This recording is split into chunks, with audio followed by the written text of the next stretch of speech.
এত দ্রুত পৃথিবীর কোনো কিছুই পরিবর্তন হয় না, যতটা দ্রুত মানুষের মন পরিবর্তন হয়ে যায়। যদি আপনার কোনো মানুষ সম্পর্কে অভিযোগ থাকে, তাহলে তার সঙ্গে সরাসরি কথা বলুন। কিন্তু যদি আপনার সবার উপরে অভিযোগ থাকে, তাহলে এটাই হলো সেই সময় যখন আপনি নিজের সঙ্গে কথা বলবেন। সফলতার আনন্দ সবাই উপভোগ করে, কিন্তু অসফলতা থেকে শিক্ষা নেওয়া হচ্ছে গুরুত্বপূর্ণ বিষয়। এই পৃথিবীতে বহু মানুষ যোগ্যতা নিয়ে ঘুরে বেড়াচ্ছে, কিন্তু তাও তারা সফলতা পাচ্ছে না, কারণ এরা পরিশ্রম এবং চেষ্টার পিছনে না ছুটে অর্থের পিছনে ছুটে চলেছে। অর্থ সবার কাছেই আছে, কম অথবা বেশি। তাহলে যেটা সবার কাছেই বারবার ঘুরে বেড়ায়, তার পিছনে আমি কেন ছুটব? তাহলে আমাদের প্রধান লক্ষ্য হওয়া উচিত নিজেদের যোগ্যতা এতটাই বাড়ানো যে অর্থ আমাদের পিছনে ছুটে বেড়াবে। একটি গাছ কখনোই এটা ভেবে দুঃখ পায় না যে কতগুলো ফুল তার ঝরে গেছে, বরঞ্চ সে সবসময় নতুন ফুল তৈরি করার জন্য ব্যস্ত হয়ে থাকে। এইভাবেই আমরা গাছের থেকে অনুভব করতে পারি যে জীবনে আপনি যতটুকুই পেয়ে থাকুন না কেন, সেই দুঃখগুলো ভুলে গিয়ে আবার নিজের উদ্দেশ্যে এগিয়ে চলুন।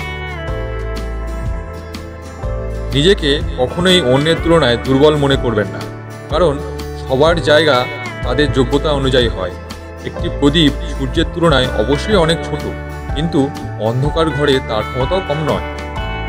তাই কারো কাছে হাত পাতার থেকে বরঞ্চ এটাই ভালো যে সেই হাতকে নিজের উন্নতির পথে কাজে লাগান।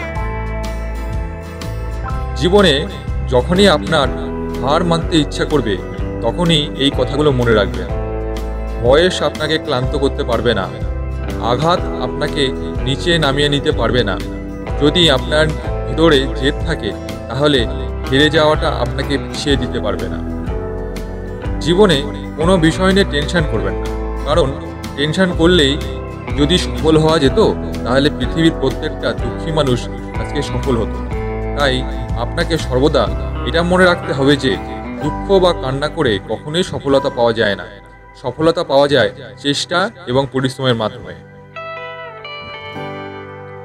জীবনটা আপনি একবারই পেয়েছেন, তাই জীবনে কিছু করে দেখান। হয়তো আপনার এখন সময়টা খারাপ যাচ্ছে, কিন্তু এক সময় ভালো আসবেই। তখন আপনি নিজেকে পরিবর্তন করতে অবশ্যই সক্ষম হবেন। দুর্বল মানুষরা তাদের অপমানের প্রতিশোধ অন্যকে কষ্ট দিয়ে নেয়, কিন্তু একজন বুদ্ধিমান মানুষ অপমানের প্রতিশোধ সামনের মানুষের থেকে বেশি সফল হয়ে দেখায়। তাই জীবনে যখন খারাপ সময় আসবে, তখন এই কথাটা মনে রাখবেন, প্রকৃতি তার সঙ্গেই খেলা করে যে ভালো খেলোয়াড় হয়।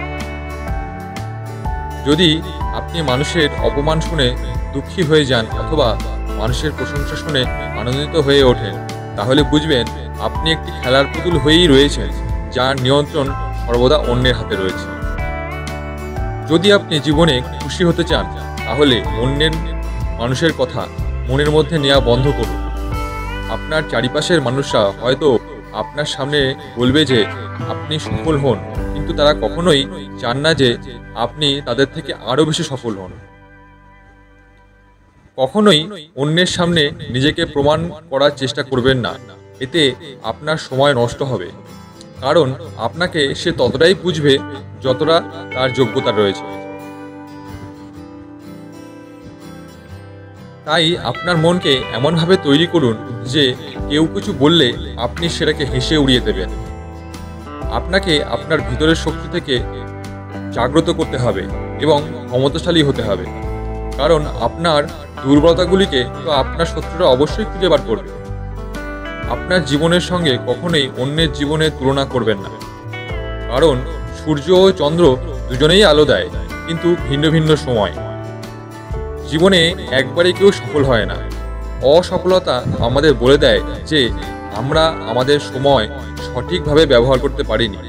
তাই আমাদের সময়কে সঠিকভাবে ব্যবহার করতে হবে এবং আমাদের উদ্দেশ্য পূর্ণ করতে হবে। যদি আজকের ভিডিওটি আপনার ভালো লেগে থাকে, তাহলে অবশ্যই লাইক এবং শেয়ার করবেন। আমাদের এই চ্যানেলটিকে সাবস্ক্রাইব করে আরও এগিয়ে নিতে সাহায্য করুন। সবাই ভালো থাকবেন। ধন্যবাদ।